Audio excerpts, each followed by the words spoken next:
nastavku Panorame vidjet ćete kako je obeležen Teslin dan u Leskovačkom narodnom muzeju.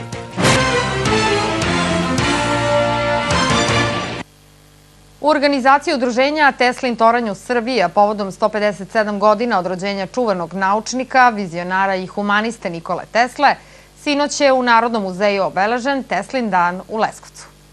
Obeležavanje Teslinog dana u Leskovcu počelo je otvaranjem izložbe Tesla i njegovo delo, a posetioci su mogli da vide i film o Tesli. Potom su prikazani dokumentarni filmovi Vizija Nikole Tesle i Nikola Tesla, čovek koji je promenio svet.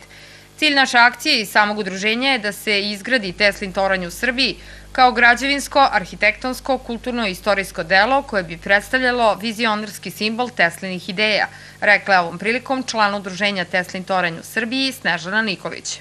Shvatiti Teslu danas jeste svetska, velika životna potreba opstanka, koju posvećeni pojedinci mogu da nam ostvare u široku podršku naroda. Naš dug prema tome je da širenjem svesti o mogućnostima ostvarenja i sami omogućimo ostvarivanje Tesline budućnosti i naše sadašnjosti.